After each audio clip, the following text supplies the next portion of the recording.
ঘরে গিয়ে আমরা বিশ্রাম করি, কিন্তু আজকের এই দিনে আমরা জুমার নামাজ আদায় করে বাসায় বিশ্রাম না করে রাজপথে দাঁড়িয়েছি।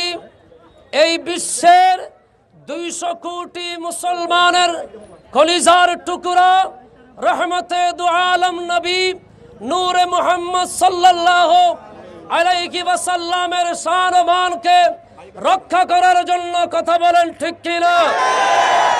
ফ্রান্স নামের একটি দেশ, যেই দেশ 200 কোটি মুসলমানের কলিজার টুকরার মধ্যে আঘাত করেছে, ফ্রান্সের রাষ্ট্রীয় পৃষ্ঠপোষকতায় আমার দয়াল নবী রাসূলুল্লাহর ব্যঙ্গ কার্টুন চিত্র প্রদর্শন করে পুলিশি পাহারায় বিশ্ববাসীকে জানান দিয়েছে তারা আগেও ইসলামের দুশমন ছিল, বর্তমানেও আছে।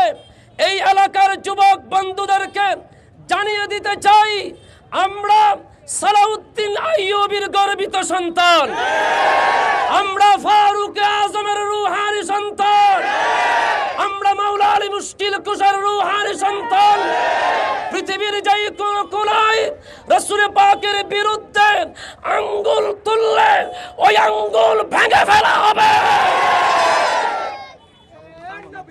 আমার রাসূল পাক সাল্লাল্লাহু তাআলা আলাইহি ওয়াসাল্লামের ইজ্জত রক্ষা করার জন্য মদিনাঘাট বুরিস্টারের যুবক বন্ধুরা বলুন, যদি আবার বদরের ডাক আসে বুকের তাজা রক্ত দেওয়ার জন্য প্রস্তুত আছে কিনা? আমি ধন্যবাদ জানাই।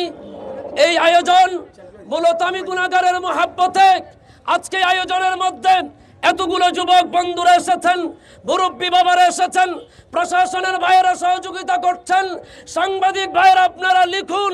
আমরা শান্তির পক্ষে এখনো আছি, তবে আমাদের কলিজার টুকরাকে নিয়ে ব্যঙ্গচিত্র বন্ধ না করলে বিশ্বের মানচিত্র থেকে ফ্রান্স নামের দেশকে মুছে দেওয়া হবে।